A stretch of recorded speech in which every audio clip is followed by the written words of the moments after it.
Do you not want your this fault. relationship I between you don't and I know, to do work? you? Because when you say choose your loyalties, choose between me and your children. Hi and welcome to Sister Wives Daily. If you haven't already, subscribe and give this video a thumbs up. It really does help support the channel and keep the tea flowing. Today, we're diving deep into the life of Sister Wives star Janelle Brown, a woman who proved that it's never too late to say enough is enough. For nearly 3 decades, Janelle was in a spiritual marriage with Kody Brown, and together they raised 6 children: Madison, Logan, Gabriel, Hunter, Savannah, and Garrison, who sadly passed away in March 2024.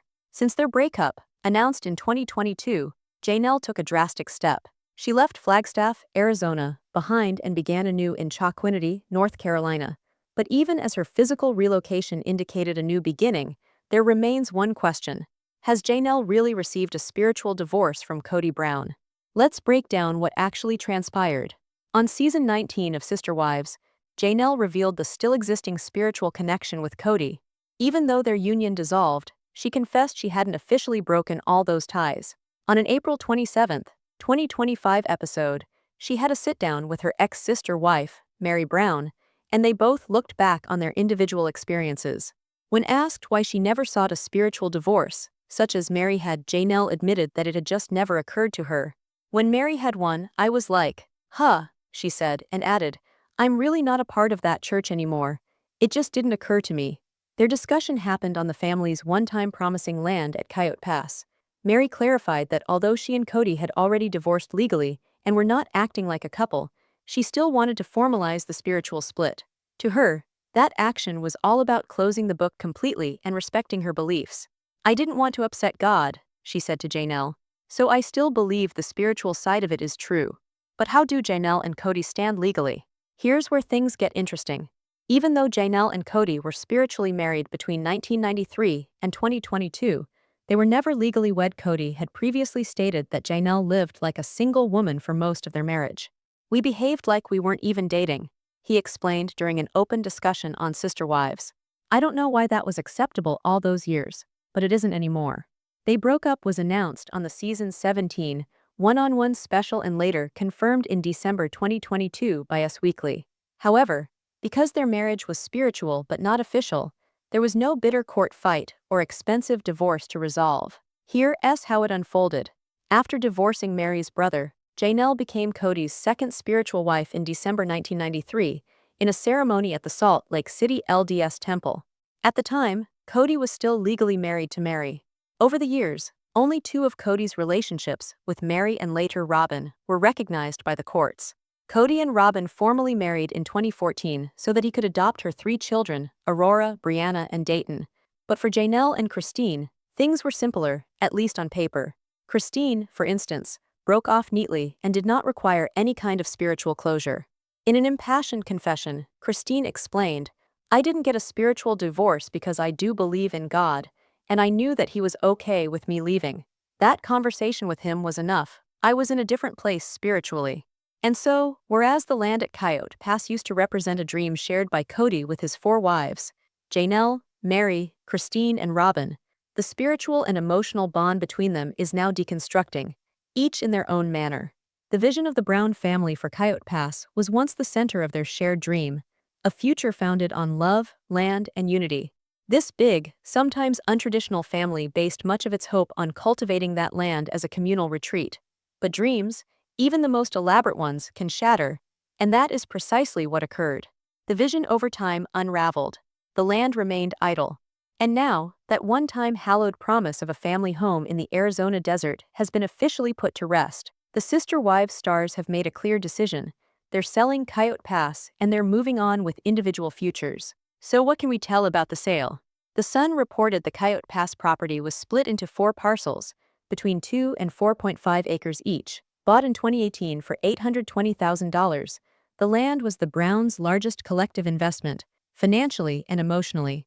But in April 2025, reports confirmed that the property had been sold, closing off any remaining hope of a reunited homestead. 2 lots priced at $300,000 and $400,000, respectively, netted a total of around $1.5 million. That's a financial success, but emotionally, it was the last straw in the demise of the Browns' joint life. For longtime watchers, the sale is no complete shock. Conflict about living plans and property schemes has been smoldering for decades. Robin, the sole remaining wife legally wed to Cody, frequently fought with Mary and Christine about future living arrangements. Janelle remained calm and pragmatic, attempting to maintain peace, until it seemed the dream was no longer worth pursuing. Why did they eventually sell? Season 19 of Sister Wives, broadcast in 2025, provided further insight into the behind-the-scenes emotional breakdown. As Janelle bluntly explained to viewers, "Mary and I don't know what's going on. There's no communication. Nothing." That lack of communication and unity was the tipping point. She and Mary even advised Cody they were thinking about consulting a lawyer to resolve the property issue. The tension was escalating. Finally, even Robin, the last hope holder, compromised and agreed to sell. The decision was also confirmed by Cody himself. "It's come to the point where the family isn't going to live here." He added he would sell the whole lot and divide the money 4 ways, among himself, Robin, and his 2 ex-wives, Janelle and Mary. But the fissures went deep. "I think they're afraid I won't be fair," Cody confessed bitterly. "Divorce destroys the trust, but I will be fair." Then came an outburst of naked emotion. "I'm sorry, ladies, but you left me here with the bag. I don't know what to do with it.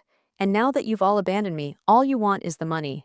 And with that, the Coyote Pass chapter was closed. But it wasn't merely about real estate. It was symbolic of something far deeper. As the dust at last settles, those who have been watching are coming to understand something fundamental. Janelle's strength wasn't ever about boisterous departures or front-page speeches. It was quiet, resolute decisions, ones made far from television cameras, in the quiet corners of her own heart. Once the rock of the Brown family, the one who tried to keep the peace, mediate conflict, and keep the family's vision alive, Janelle has now fully stepped into a new life. Over the most recent seasons of Sister Wives, viewers have watched her transformation. She's no longer the woman struggling to be seen by a husband whose attention drifted long ago. Now, she resides serenely in Chalkwinity, North Carolina, well away from Arizona's harsh desert, and even further from the turbulence that once characterized her day-to-day existence. Still, one question continues to persist. Even with these overt changes, has Janelle actually severed the last connection? Has she ever legally concluded her spiritual marriage to Cody? Stick with us, because the next segment holds what Janelle herself has to say about that holy connection, and whether she ever actually walked away. In an insightful moment from the most recent season of Sister Wives, Janelle Brown gave a subdued yet poignant glimpse into her spiritual path, and it wasn't the response fans were anticipating. In a reflective meeting with her ex-sister wife, Mary, Janelle made an honest admission. She never actually pursued a spiritual divorce from husband Kody Brown, but their motivations weren't based on spite or rebellion. Rather, they were a symptom of a more profound inner transformation. "It just never really occurred to me," Janelle said, her voice steady and curt. "I didn't have the need. There was no hint of anger, only serenity. I've withdrawn from all of that," she explained. "I didn't feel obligated to give a formal goodbye to something that I no longer lived by." This humble but deep analysis showed how far she'd come. Janelle had spent decades of her life once committed to a religious framework that, like so many others, demanded more of women than they received in return. And yet, when it was time to release, she did so quietly, without fanfare, without needing anyone's approval. Although not Cody's initial wife, Janelle soon proved to be one of the most level-headed and realistic members of the plural family. She would frequently function as the family's bookkeeper, mediator, and voice of reason in emotional disputes. But even the most reasonable mind can only take so much. Ultimately, she came to realize that keeping around a relationship that no longer worked for her simply wasn't logical. Ironically, Cody had for years criticized Janelle for living like a single woman. In retrospect, that complaint now rings as an unintentional confession. Their emotional estrangement had already started much earlier than any public remarks or official declaration. In one classic scene, Cody said to her, "You and I stopped behaving like we were married a long time ago. And I suppose I'm only just waking up to it." Janelle remained silent in response, but silence was her loudest statement. That moment did not rattle her like it could have in previous years. She had already transcended, emotionally, mentally, and spiritually. Their union was never encumbered by legal agreements, as were Cody's marriages to Mary and Robin. That meant Janelle's departure didn't entail courts or documents. It was neater on paper, but maybe more difficult to explain to others. For her, what made their union real wasn't legality, but time, sacrifice, and children raised together. Still, those emotional strands had frayed long ago. "I just had to accept it for myself," Janelle reflected. "I didn't need anyone's approval to stop being his wife." As they had their moving conversation, Mary revealed her own journey toward closure. For her, a spiritual divorce in their church wasn't about validation, it was about establishing a clean line, beginning anew. Even once I signed all those legal documents, I felt like our spiritual marriage was still binding, she explained to Janelle. It was necessary for me to do that. It brought me closure. Mary went so far as to ask why that step was being skipped. What were we all doing all those years? What were you doing? What was Robin doing if that connection doesn't matter? Her words hung in the air, a subtle challenge, but Janelle didn't rise to meet it. Instead, her quiet faith told a different story. Janelle's faith had changed over the years. Once bound to the strict traditions of their shared religious heritage, her faith had become something much more individual. I still believe in God, she told him quietly, but he understands where I'm coming from. I don't think he requires me to fill out spiritual forms. No dramatic departure, no blazing showdown. Janelle's is a tale of quiet strength, the gradual, persistent path of a woman who came to release without insisting on a grand finale. She started to let go of a life that no longer represented who she was, and moved peacefully into her future. Janelle Brown's serene transformation has resonated with a strong note among viewers who have seen her throughout the years. As others around her broke under stress or drama, Janelle remained the calm center, the eye of the hurricane. And now, she's finally living her own life. Her universe no longer revolves around Cody, his attention, approval, or his absence. Instead, Janelle has boldly entered into a new way of life, one that is fueled by independence and peace. With a new community around her and surrounded by personal projects, she's re-engaged with the things that really count: her children, nature, and a greater sense of purpose. Those days of managing family stress and unfulfilled expectations are over. Her life nowadays is bright with sunshine, not bright lights, peace, not performance. Christine, who departed earlier than Janelle, exited with an equally quiet dignity. Both women, despite their different motives and roots, managed to leave amicably and without the necessity of a spiritual divorce. For Christine, the separation was the result of an intense spiritual discussion. "I had my conversation with God, and that was sufficient," she once explained in a previous season. Janelle and Christine might have gone down different paths, but they've reached the same place: freedom, clarity, and a lighter heart. Christine lives happily ever after with her husband David Woolley, a union founded not on dogma but on joy and second chances. Janelle opted for self-respect and self-sufficiency. Both women have taken their lives back in their own fashion. To outsiders, a spiritual divorce may appear insignificant or superficial at best, but in the context of the Brown family's strongly ingrained religious principles and way of life, it signifies much more. It is not only the end of a marriage, but of an identity formed through faith, communal expectation, and decades of shared order. Christine relinquished through spiritual conversation. Mary opted for ceremony as closure. And Janelle, she just knew it was time, no pronouncements required. The bigger message here is one of agency. Each woman took her own path to taking back control over her narrative. So where are the Brown family members now? This summer, Cody and Robin are still together, the sole functioning marriage in a once sprawling, complicated family tree. But even their home feels quieter now, burdened with separation, loss, and a future that is almost unbearably different from the dream they had for themselves. Cody's reach has diminished, once far and broad. Most of his grown children have withdrawn, opting for peace rather than war. Christine is flourishing. Her combined family with David shines with laughter and appreciation. Mary has immersed herself in her health and wellness company, traveling alone and working on her own healing. And Janelle, the one who didn't stage a dramatic departure, who didn't fire off insults or burn bridges, is the quietly gaining everyone's respect woman. She's the one viewers find themselves most wanting to see succeed. But in the midst of all of these changes, there remains a profound sadness: the passing of Garrison Brown. His fans still post his breathtaking night sky photos online, frequently accompanied by tearful testimonials. His photographs were not only lovely, they were authentic. "He didn't just photograph," wrote a close friend in one recent post, "he narrated." And his narratives extended beyond aesthetics. Garrison had bigger dreams than the military. He dreamed of being a nurse, to care for those who could not care for themselves. That introspective compassion never went away. From comforting his brothers and sisters, serving in the National Guard, to saving animals, Garrison's heart was expansive and overflowing. As his sister testified during a small, private memorial service hosted by his siblings, "He never made you feel small. He had a heart the size of the world." With his death, the Brown family, previously recognized solely for their unorthodox lifestyle as polygamists, is reconfigured.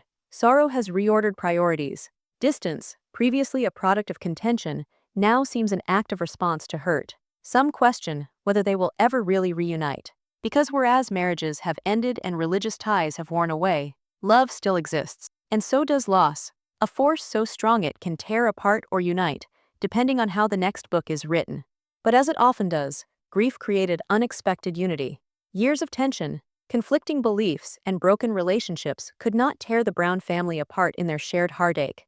In quiet moments, as well as on the most recent season of Sister Wives, they reunited to celebrate the life of Garrison Brown, a fleeting, yet very human, moment of solidarity. During a powerful episode that aired earlier this week, fans got to hear Janelle talk openly of her son's death for the first time. Her comments were raw, filled with emotion, but irresistibly strong. "He was the light in our house," she tearfully explained. "He was the person who made us laugh, made us think, and brought us together. Losing him has made all of us different." Even Cody, normally reserved and stoic, was visibly shaken. "You never think you're gonna outlive your children," he croaked. "I still wake up hoping to hear his voice. Then I remember, and it hits me all over again."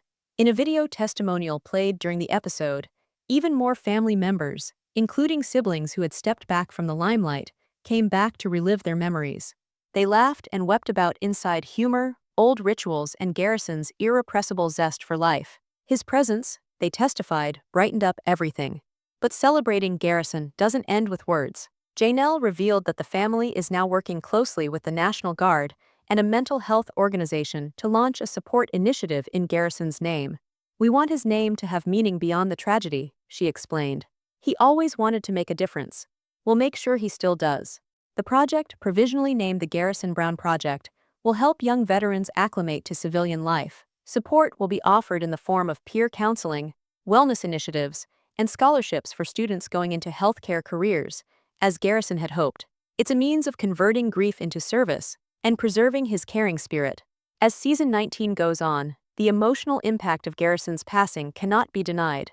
It has shifted the Brown family's narrative, no longer simply one of conflict and polygamy, but also one of grief, healing, and love. To his fans, Garrison was never merely a background figure. He was an introverted presence, powerful, gentle, and self-sufficient in a family that was so often drawn apart. He pinned the sky to the roll of film, soothed his brothers and sisters, and charted a future that was full of meaning. He defended his country, held space for others to make their mark, and loved every living thing, even the cats who nestled up beside him on quiet evenings. And though he is no longer with us, his legacy lives on, in the photographs he left behind, in the memories he indelibly etched in the hearts of those who knew him, and in the work that will bear his name into the future. Thank you for joining us today.